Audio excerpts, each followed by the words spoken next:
네, 오후 시간 가운데도 함께 모이신 여러분들 환영하고 축복합니다. 점심 맛있게 드셨죠? 네, 피곤하고 지친 또 우리의 눈꺼풀이 무거워질 수 있지만 힘을 내서 오늘도 함께 말씀 나누면 좋겠습니다. 지난 시간 내용 잠시 복습하고 오늘 마태복음 이야기로 들어가겠습니다. 지난 시간 가운데 하나님 나라 세 번째입니다.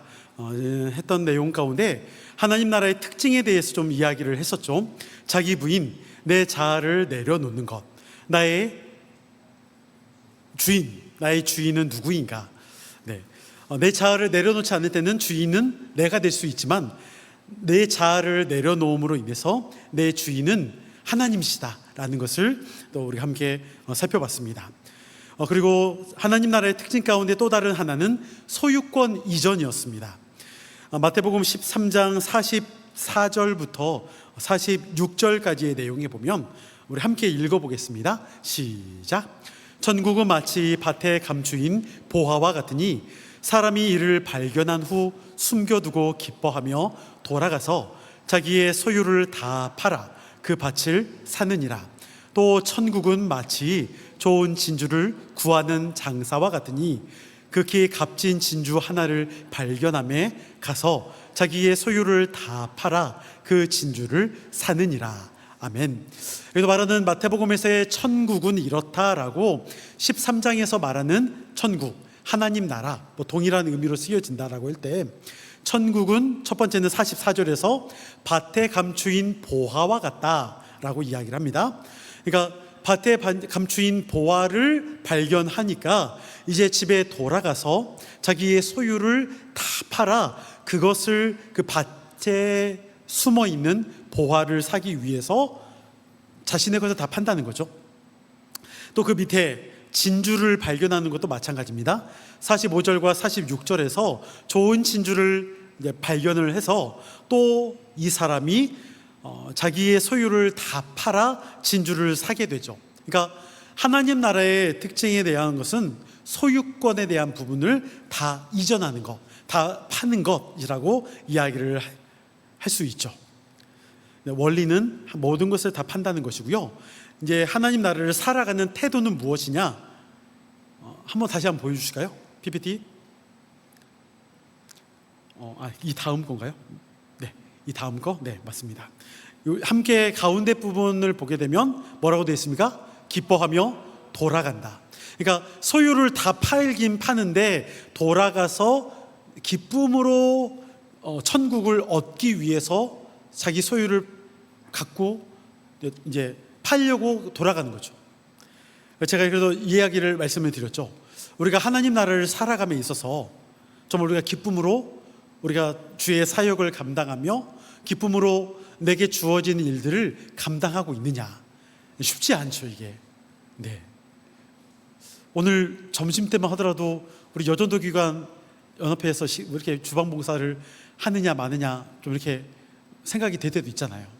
함께 협력해서 하긴 하지만 어떨 때는 바빠서 하지 못할 때도 있고 막 그러는데, 그러면 또 괜히 그냥 같이도 해야 하는데, 네, 그런 마음이 같이 협력이 될 때도 있고 못할 때도 있고, 또 못하게 되면 또 그런 것 때문에 서로가 그냥 서로 이해해주고 양보해주면 좋은데 또 그것도 쉽지 않을 때가 있습니다.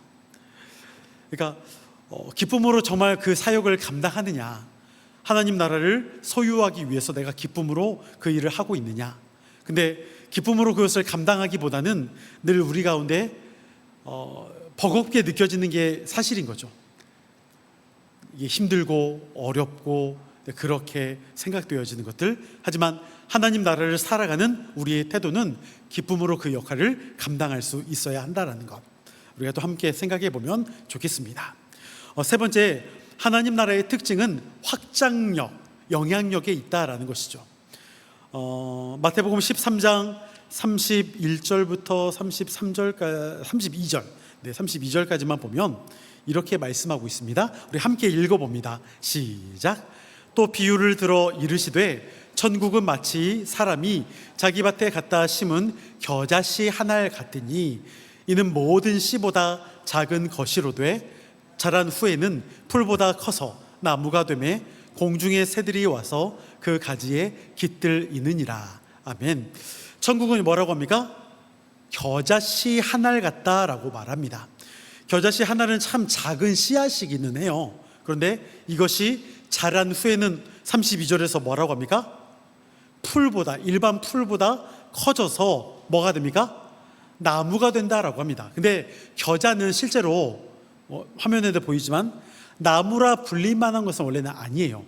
오른쪽 것은 특별한 예외적인 다른 겨자 나무라고 불려지는 것이지만 실제로는 원래는 겨자는 왼쪽과 가운데 거입니다. 그러니까 사람보다도 훨씬 크게 자랍니다. 1년생 풀이거든요, 겨자는. 그런데 이 겨자가 뭐처럼? 나무처럼 그렇게 이야기를 하는 것은 두 가지 이유가 있습니다. 하나는 1년생 풀이 나무처럼 훌쩍 자라는 확장력에 있는 것이고, 또 다른 두 번째는 뭐냐면 나라라는 당시에, 그러니까 나무는 당시 나라라는 개념 가운데 쓰여졌습니다. 그래서 이 나무 가운데 그렇게 자라간다라는 것은 구약의 그러니까 말씀 가운데 하나님께서 나무라는 어떤 구약의 상황에서 그걸 나라로 비유를 하시고 새들이 그 가운데 깃든다라는 것은 하나님께서 이스라엘을 하나님의 나라로 세우셨고 그 이스라엘 주변 가운데 있는 다른 나라들이 이스라엘을 통해 돌아오게 된다, 회복된다, 그러한 의미로서 이야기를 하고 있다라는 것이죠. 즉 하나님 나라를 하나님께서 이끌어 가시고 도우시고 회복해 하시고 하나님의 사람들을 통해서 이루어 가시는 하나님의 뜻 가운데 살아가는 사람들의 모임이다. 그것이 바로 하나님 나라라고 이야기를 하는 것입니다. 이건 넘어가고요. 하나님 나라 백성의 정체성에 대한 회복도 아니다. 밑에 또 하나 더 있군요. 살며시 슬쩍 잠깐만요. 마태복음 13장 33절입니다. 맞나?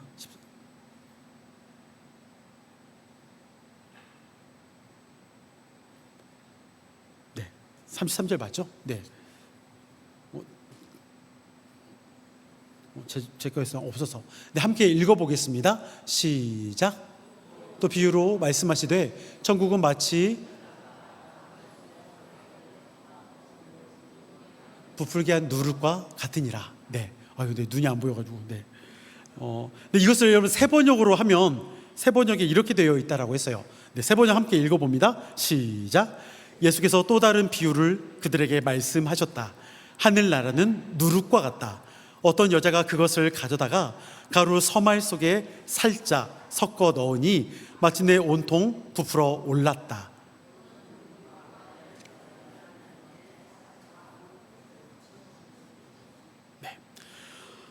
세번역에서는 33절에서 그러니까 일반적인 우리 개역개정판의 33절에서는 뭐라고 되어 있냐면 그냥 밀가루를 서말, 그러니까 밀가루 가운데 서말이면 약 한 50리터 정도 된다고 했죠.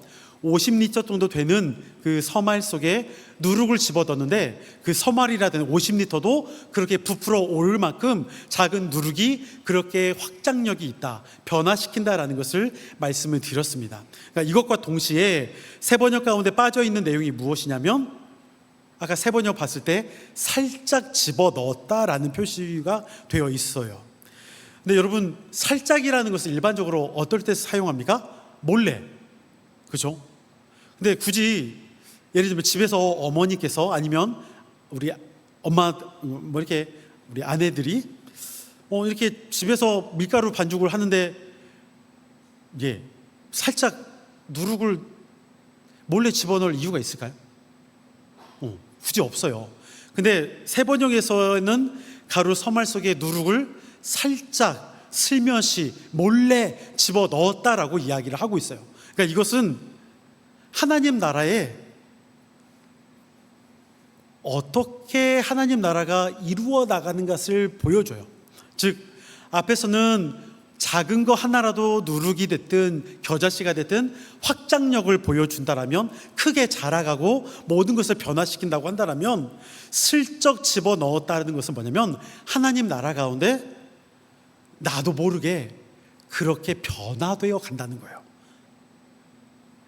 여러분 신앙을 되돌아볼 때 여러분 신앙이 어떻습니까? 우리가 어떤 단계에서 조금씩 성장할 수도 있지만 어느 순간에 내가 그냥 말씀을 받고 말씀을 묵상하고 기도하면서 어느 순간에 우리의 신앙도 이렇게 변화되어 있을 때가 있습니다. 어떤 과정 가운데 있을 때도 있지만 어느 순간에 훅 자라 있을 때도 있어요. 그러니까 그것을 표현하는 것을 살짝 몰래 스며시 이렇게 되었다라고 이야기를 하는 겁니다. 하나님의 나라가 우리 안에 정말 우리의 마음 안에 함께 담겨져 있게 되면 우리가 나도 모르게 영향력을 받게 되고 그러므로 인해서 우리가 하나님 나라에 대해서 어느 순간에 그렇게 변화되어가 있다라는 것을 이야기를 합니다. 물론 누군가에게는 확장되어 크게 나타나기도 하지만 누군가에게는 조금씩 나도 모르게 변화되어가고 성장해 간다라는 것을 이야기를 하고 있는 것입니다. 그 다음에 하나님 나라 백성의 정체성 회복하는 것들, 진노의 자녀에서 또 하나님의 자녀로, 죄와 사망의 범에서 생명의 성령의 법으로 또 우리 가운데 그렇게 하셨다라는 것, 또 우리가 그렇게 이제 살아가야 한다는 것, 그것을 이야기를 합니다. 복습은 여기서 하고요. 오늘 마태복음 내용 함께 보겠습니다. 첫 번째, 마태복음의 특징은 무엇이냐? 구약과 신약의 연결성이 있습니다. 마태복음 1장 1절 가운데 우리 함께 읽어봅니다. 프린트물 보면 됩니다. 시작. 아브라함과 다윗의 자손 예수 그리스도의 계보라. 아브라함과 다윗은 대표적인 구약의 인물들입니다. 아브라함은 누구의 조상이죠? 유대인의 조상이죠. 유대인의 조상을 뜻하며 다윗은 위대한 왕이었습니다. 왕을 뜻합니다. 구약에 예언된 메시아는 유대인이자 다윗의 자손으로 오실 것을 예고하는 것이요, 예수께서 이를 성취하시는 분임을 드러내고 있습니다. 그러면서 자연스럽게 구약의 메시아가 신약의 그리스도이심을 연결하고 있습니다. 구약의 메시아가 신약의 그리스도로 오셨다라는 것을 함께 연결하는 것이 마태복음 1장 1절의 말씀입니다. PPT 한 번만 보여주실까요? 여러분, 예수님의 이름과 호칭에 대해서 우리 함께 좀 생각하면 좋겠습니다. 예수라는 이름의 뜻은 뭐냐면 여호와는 구원이시다라는 뜻을 갖고 있습니다. 예수님에 대해서 여러분 항상 붙는 게 뭡니까? 예수 그리스도.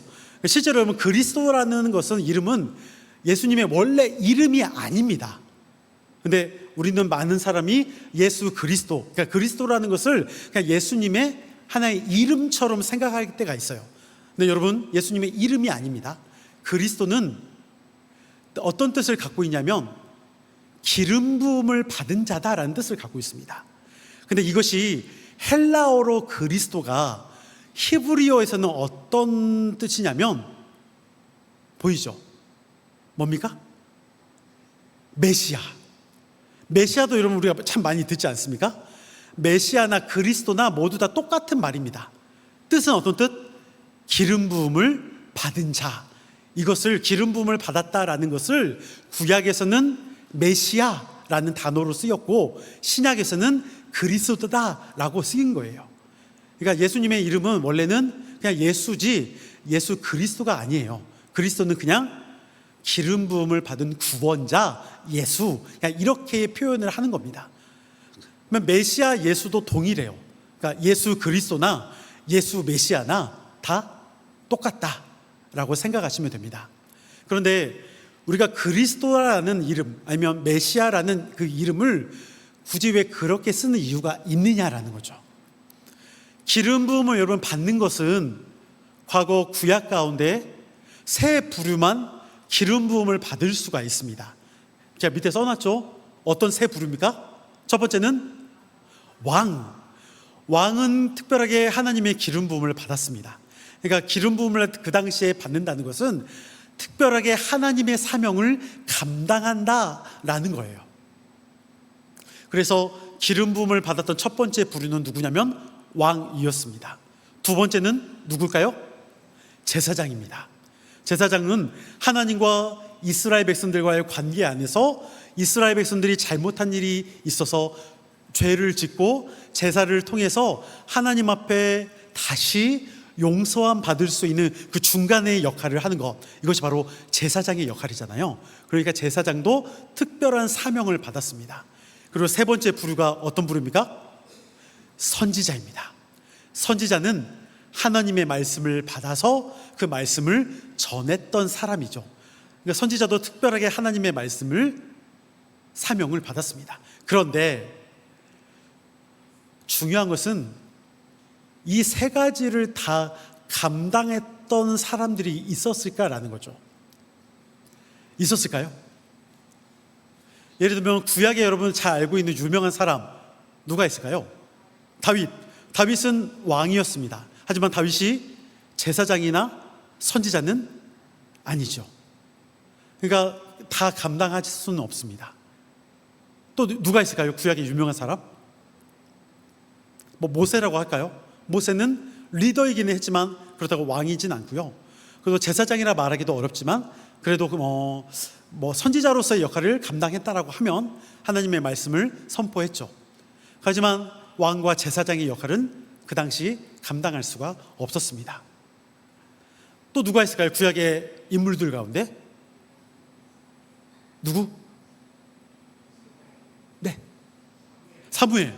네, 사무엘은 제사장이나 아니면 선지자로서의 역할을 감당은 했죠. 물론 리더로서도 역할을 하기는 했지만 아직 왕정으로 세워지지는 않았습니다. 물론 사무엘이 사울과 다윗에게 기름 부음을 줬던 일은 있긴 하지만 왕의 역할을 감당하지는 않았습니다. 하지만 민족의 지도자인 것은 사실이죠. 하지만 여기서 다 원하는 것은 아니었습니다. 근데 여러분, 예수님은 볼까요? 예수님은 이 땅에 왕으로 오셨습니다. 또한 우리를 위해 희생의 제물이 되셨죠. 제사장의 역할을, 제물의 역할이 또 되셨습니다. 그리고 하나님의 말씀을 전하는 말씀으로 이 땅에 오셨죠. 그러니까 이 세 가지를 다 감당할 수 있는 것은 예수님밖에 없었습니다. 그래서 예수님만이 구약에 예언된 메시아요, 또한 신약 가운데 그리스도다라는 것을, 구원자라는 것을 우리에게 보여주고 있습니다. 이것을 함께 기억하면 좋겠고요. 네, 그 다음에 이제 일종 마지막에 보면 성취와 모형론이라는 것이 있는데요. 네, 뒷장 한번 넘어가 보겠습니다.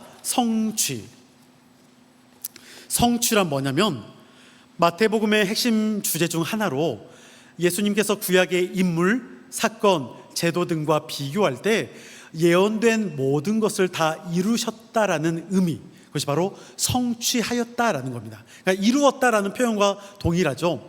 구약에 예언된 것들을 예수께서 모두 이루셨다, 성취하셨다, 완성하셨다라는 뜻을 갖고 있습니다. 이것을 좀 우리가 생각해 보면 이거죠. 첫 번째는 동정녀 탄생과 임마누엘에 대한 내용이 마태복음에도 계속 있습니다. 그러니까 예언에 대한 말씀은 이사야서 7장 14절에 보니까 제가 다 말씀을 준비는 안 했습니다. 그런데 이사야서 7장 14절에 뭐라고 되어 있냐면 누가 잉태하여 아들을 낳는데 그 이름을 임마누엘이라 하라 합니다. 누가 잉태했습니까? 처녀가 잉태하여. 그런데 그 말씀이 마태복음 1장 22절과 23절에서 어떻게 성취되었는가? 마리아가 성령으로 잉태하여 예수를 낳게 되었죠. 그러니까 이사야서에 예언된 말씀이 마태복음을 통해서 이루어졌다, 성취되었다. 이러한 성취되었다라는 표현들이 마태복음에 참 많이 등장합니다. 두 번째는 베들레헴에서 탄생한 이야기입니다. 미가서 5장 2절에 보면 베들레헴 에브라다야 너는 유다 족속 중에 작을지라도 라고 하면서 쭉 말씀을 이어갑니다. 거기에서 메시아가 탄생할 것이다 라는 예언이 있습니다. 근데 마태복음 2장 5절과 6절에 보면 유대 베들레헴에서 예수께서 뭐 했다? 탄생하시죠. 그러니까 미가서에 예언된 말씀이 마태복음에도 함께 성취되는 것을 보게 됩니다. 세 번째, 애굽으로의 피신과 귀환입니다. 호세아서 11장 1절에 보면 예언이 어떻게 되어 있냐면 내가 내 아들을 애굽에서 불러내었음이라 라고 말합니다. 즉 애굽 가운데서 건져내었다라는 것을 이야기합니다. 마태복음 2장 15절에 보면 예수님도 어떻게 됐습니까? 헤롯을 피해 애굽으로 피신했다가 다시 나사렛으로 돌아오게 되죠. 그러니까 그러한 내용들이 실제로 성취되는 것을 볼 수가 있습니다. 제가 다 말은 안 했고요. 이거보다 훨씬 많습니다. 그리고 율법에 대한 성취도 있습니다.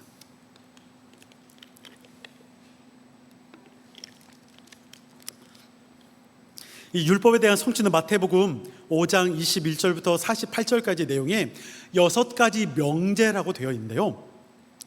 이걸 다 보는 건 참 이게 좀 시간상 좀 그러긴 할 것 같은데 다는 볼 수는 없을 것 같습니다. 먼저 첫 번째, 마태복음 5장 21절부터 26절까지 중에 21절부터 아마 23절까지 돼 있을까요? 그건 없나? 네. 21절부터 26절까지 내용에 그건 제가 빼놓은 것 같아요. 21절과 22절인가요? 네.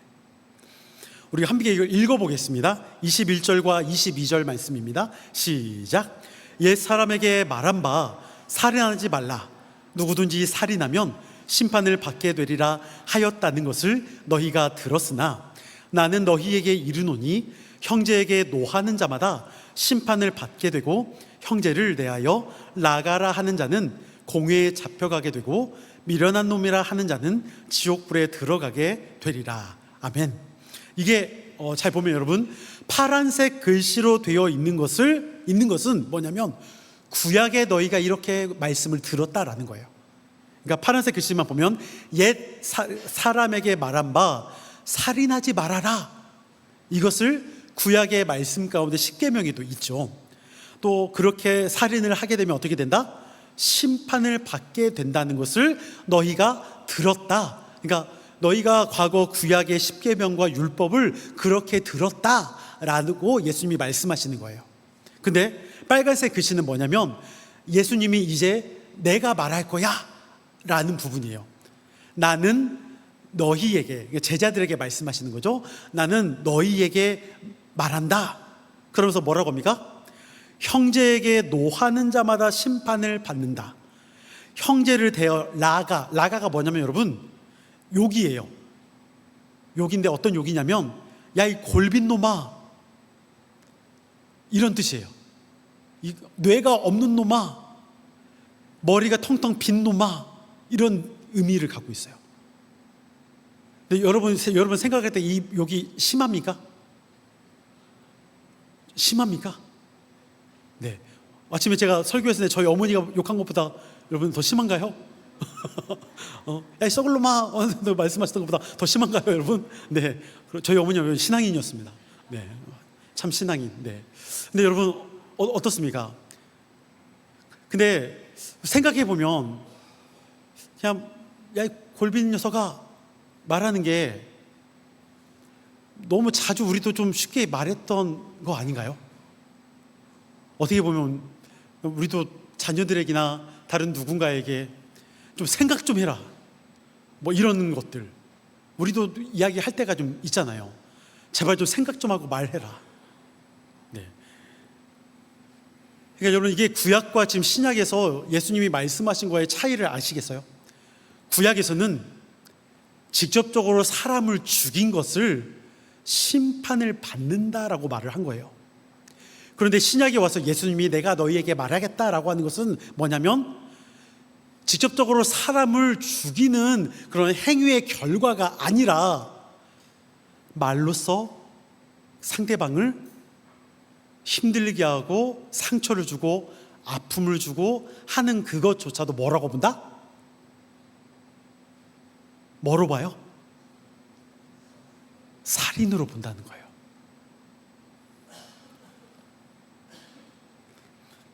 그러니까 왜냐하면 그렇게 말하는 바 뒤에 22절의 후반부에 뭐라고 되어 있습니까? 미련한 놈이라 하는 자는 지옥불에 들어가리라. 그만큼의 심판을 받는다라고 말할 만큼 그게 심각한 욕이다라고 이야기를 하는 것이죠. 그러니까 예수님이 말씀하시는 부분은 뭐냐면, 여러분 이 프린트문에 보면 도표가 있죠. 이 도표에 보면 첫 번째, 살인에 대한 명제 금지입니다. 이거 뭐냐면 구약이죠. 구약 성경에서는 살인에 대해서 금지해라 라는 표현입니다.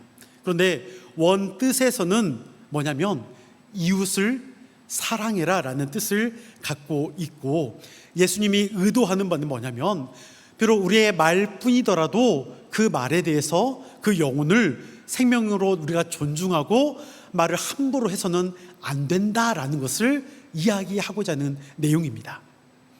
그래서 율법의 성취라는 것이 바로 이러한 내용을 이야기를 하는 것이죠. 그러면서 제가 전에 한번 이야기했던 부분이 뭐였냐면, 아마 여러분 38절부터 42절까지의 내용 가운데 예전에 이러한 이야기를 한 적이 있습니다. 여러분 혹시 성경책 있으면, 제가 PPT 준비는 안 했는데요, 성경책 있으면 성경책 한번 펴보실까요? 마태복음 5장 38절부터입니다.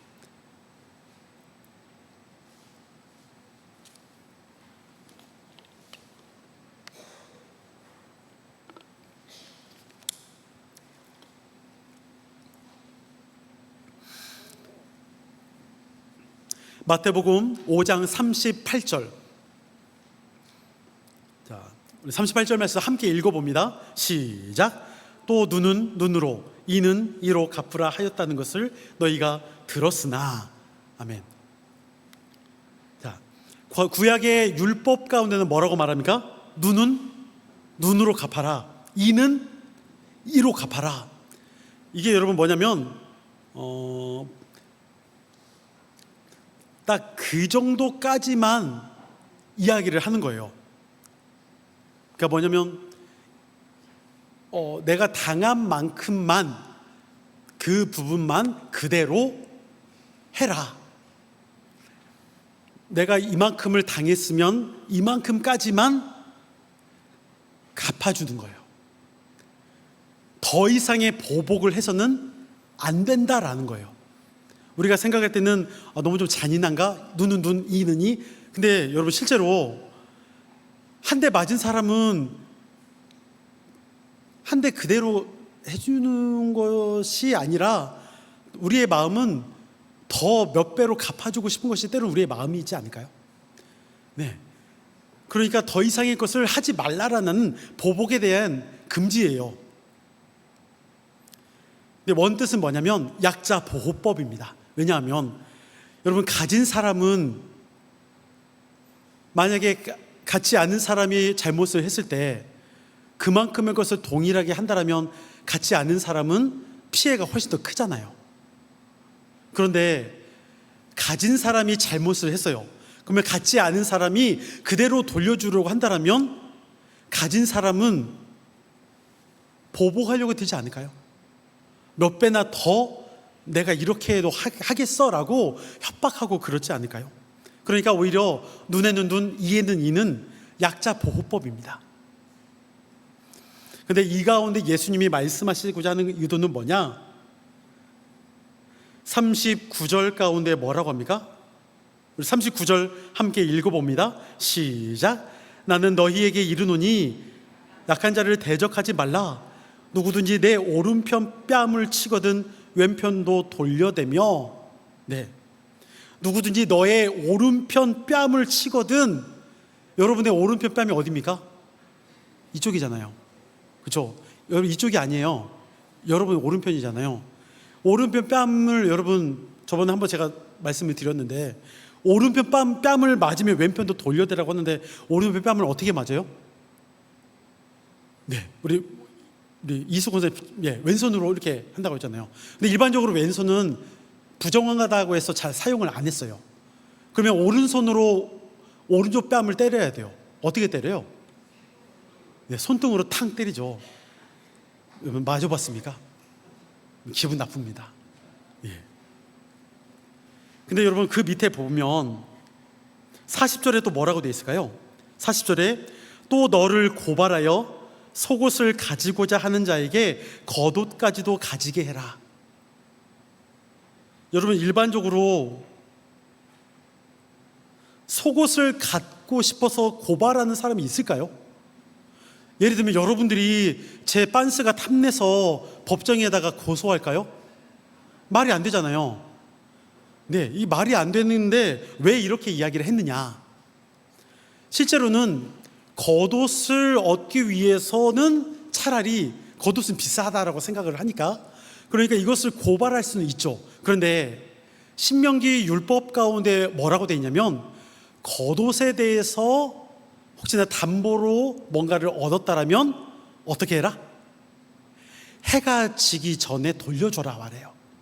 유대인들에게 당시 그 중동 지역에서는 옷은 이불과도 같아요. 밤낮 일교차가 엄청 심하거든요. 그러니까 겉옷은 자기 생명을 지켜주는 아주 중요한 것입니다.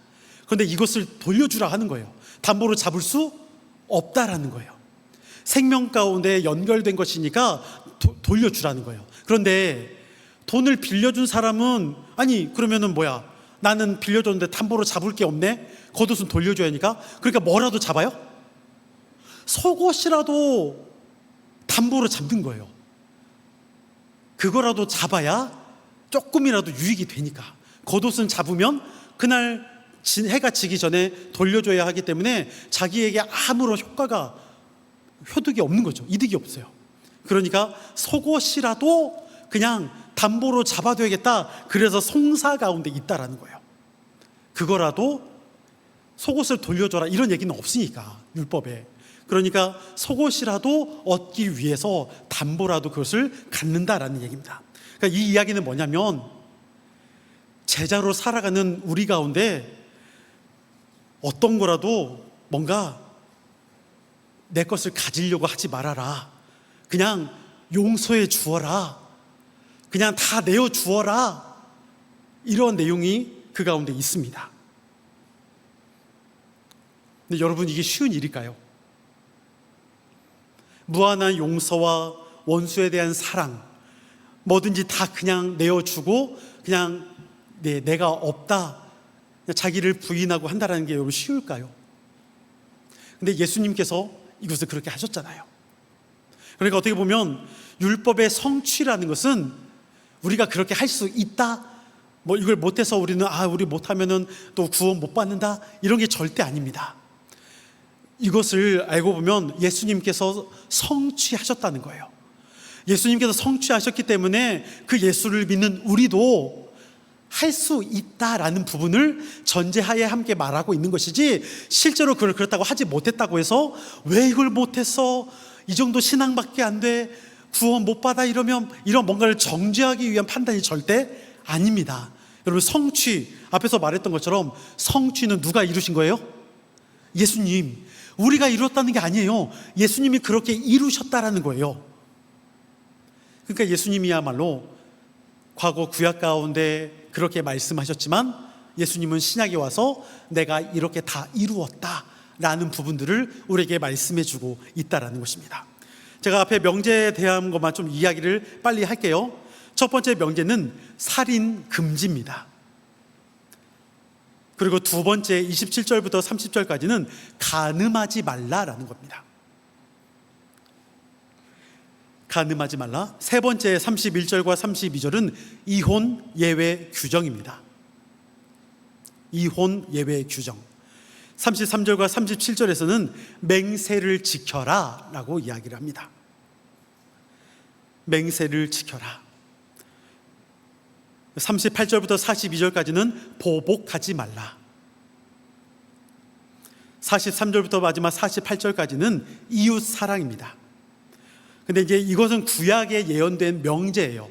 구약의 율법은 이렇게 말하지만, 신약에 와서 예수님이 성취하신 건 뭐냐면, 살인에 대해서는 생명 존중, 간음에 대해서는 인간 존중, 이혼 예외 규정에서는 약자 보호, 맹세를 지켜라라는 것은 인간의 한계를 인정하며, 맹세는 하나님의 영역임을 우리가 또 인정하며 살아야 한다라는 것, 보복하지 말라라는 구약의 율법은 무한한 용서와 원수에 대한 사랑이고요, 이웃에 대한 사랑을 율법이 말하고 있다면 이것은 하나님의 자녀로 온전하게 살아가는 것을 말합니다. 네, 이것은 그냥 넘어가겠습니다, 여러분. 네, 시간이 없지만 모형론에 대한 첫 번째만이라도 함께하면 좋겠습니다. 모형론, 그리고 더 큰 이. 모형론은 성취와 비슷한데 성취가 구약의 것을 예수님께서 이뤘다라는 측면에서 강조점이 있다면, 모형론은 예수님께서 구약의 인물, 사건, 제도보다 더 뛰어나신 분이다라는 것을 보여주기 목적이 있습니다. 예수님께서 구약의 어떠한 인물들보다, 어떠한 사건보다, 어떠한 규례나 제도보다 더 뛰어나신 분, 훨씬 더 위대하신 분, 그러한 초점이 있다라는 것이죠. 첫 번째, 새로운 모세이신 예수님을 좀 본다라면 마태복음 2장 가운데 예수님에 대한 내용이 있습니다. 예수님이 어떤 내용이 있냐면, 예수님이 헤롯 대왕을 피해서 어디로 피신하십니까? 애굽으로 가시죠. 그리고 애굽 가운데 결국에는 돌아옵니다. 나사렛으로 돌아오는데 출애굽하죠. 그리고 난 다음에 세례 요한으로부터 또 세례를 받는 장면이 있습니다. 이것은 이제 뒤에 3장, 아마 4장 가운데로 넘어가야 합니다. 광야 세례를 받고 난 다음에 광야 40일을 사단으로부터 시험을 받는 일이 있죠. 그리고 난 다음에 하나님 나라의 사역을 감당하시게 됩니다. 근데 예수님의 이러한 모습이 누구와 동일한 모습처럼 보여지냐면 모세입니다. 모세도 애굽 가운데 있었죠. 그리고 애굽에서 40년의 시간을 보내고 또 출애굽하게 되는 내용이 나중에 있게 되죠. 이스라엘 백성들과 함께. 그리고 홍해를 건너게 됩니다. 그다음에 광야 40년의 시간을 보내고요. 결국 약속의 땅에 들어가지 못하죠, 모세는. 그러니까 어떻게 보면 모세나 예수님이나 어떻게 보면 애굽으로 들어가고 출애굽하고 광야 40년, 광야 40일, 또 뭐 세례, 홍해 사건, 약속의 땅에 들어가느냐, 하나님 나라 사역을 하느냐, 어떻게 보면 좀 비슷한 내용처럼 흘러갑니다. 그런데 모세는 결국 약속의 땅에 들어가지 못했죠. 하지만 예수님은 하나님 나라를 이루셨습니다. 이러한 측면에서 보면 예수님이 모세보다 훨씬 더 위대한 분, 뛰어나신 분, 그러한 의미로 우리가 생각해 볼 수가 있죠. 이것만 하나 보겠습니다. 고린도전서 10장 1절부터 3절까지의 내용을 보면 이스라엘 백성들이 그 홍해를 건너고 구름과 바다 사이 가운데 있었던 사건을 어떻게 보냐면, PPT 한 번만 보여주실까요? 있죠? 네. 우리 고린도전서 10장 1절부터 3절까지의 말씀을 함께 보겠습니다. 시작. 형제들아, 나는 너희가 알지 못하기를 원하지 아니하노니 우리 조상들이 다 구름 아래에 있고 바다 가운데로 지나며 모세에게 속하여 다 구름과 바다에서 세례를 받고 다 같은 신령한 음식을 먹으며. 아멘. 그러니까 출애굽에서 홍해를 건너고 그 구름 가운데 또한 있고, 하나님께서 뭐 성막 구름으로 함께 하셨고, 또 신령한 음식 만나와 메추라기를 먹기도 하죠. 근데 여러분, 이러한 과정 가운데 뭐라고 말합니까? 빨간색 글씨로 세례를 받았다라고 합니다. 근데 지금 고린도 전서는 지금 바울이 썼잖아요. 바울이 볼 때는 과거 이스라엘 백성들 가운데 모세와 예수님과 함께 이렇게 보는 입장에서 홍해를 건너고 했던 그 광야 시간을 세례라고 말을 해요. 제 말이 아니라 여러분, 성경에 기록되어 있잖아요. 근데 여러분, 반대로 구약에서는 홍해를 건너고 했던 사건을 세례로 볼까요? 세례로 보지 않습니다. 구약의 학자들은 신약의 학자들하고 여기서 의견이 서로 좀 다르더라고요.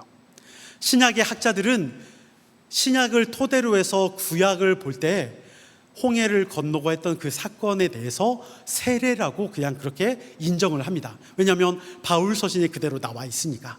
그런데 구약의 학자들은 그렇다고 구약 성경 가운데 신약에 나타나 있는 것을 가져다가 이야기하지는 않거든요, 일반적으로. 그러니까 구약에 있었던 그 사건만 보게 될 때 세례를 받았다라고 말을 하지 않아요. 그러니까 형식은 뭔가 물을 통과했고 했던 그런 형식은 있지만 실제로 세례라고 말하지는 않습니다. 그러니까 구약학자와 신약학자의 입장이 서로 달라요. 그냥 그렇게만 여러분 알아두시면 되고요. 신약에서는 분명히 세례로 이야기를 하는 부분은 있다라는 정도로만 생각하시면 됩니다. 네, 2번, 3번, 4번은 제가 빨리만 그냥 이야기를 하겠습니다. 성전보다 더 크신 예수님, 요나보다 더 크신 예수님, 솔로몬보다 더 크신 예수님 이야기를 하는데요. 성전보다 더 크신 예수님에 대해서는 성전은 과거 구약 시대를 보게 될 때 하나님의 임재와 능력의 상징이었죠. 하지만 예수님은 그 성전보다 더 크신 분이심을, 실제로 하나님이 이 땅에 오심으로 모든 성전은 다 무너졌지만 예수님은 거룩한 성전으로 남아 계시죠. 두 번째, 요나보다 더 크신 예수님은, 요나와 예수의 공통점은 동일한 기간 3일 동안 속박된 상태에 있었죠. 예수님은 3일 동안 어떤 죽음 가운데 있으셨고, 요나는 3일 동안 큰 물고기 뱃속에 있습니다. 그러니까 속박된, 어디에 이렇게 좀 뭐랄까 감금된 것처럼 그렇게 있었죠. 또한 회개를 촉구합니다. 사람들에게 그렇게 전했죠. 하지만 요나는 회개를 촉구하지만 진정성이 없었습니다. 제대로 또 회개하지도 않았고 또한 그렇게 전하지도 않았습니다.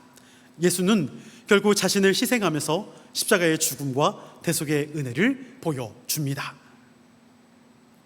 오히려 십자가를 짊어지심으로 인해서 예수님은 성취하셨죠. 네, 더 큰 이로서 예수님의 모습을 볼 수가 있습니다. 마지막, 솔로몬보다 크신 예수. 솔로몬과 예수의 공통점은 뭘까요? 왕입니다. 왕. 솔로몬은 많은 재물과 같은 부와 명성, 이방의 종교를 받아들이면서 우상 숭배를 저질렀다면 예수께서는 겸손의 왕, 평화의 왕으로 이 땅에 오셨습니다. 하나님 아버지의 말씀을 끝까지 순종하셨죠. 오직 예수 그리스도만이 진정한 왕이심을 나타내 보이셨습니다. 네, 제가 너무 빠르게 좀 지나간 듯 하여서 좀 죄송한 마음이 있습니다. 혹시 질문 있으실까요? 네. 알겠습니다. 그럼 제가 기도하겠습니다.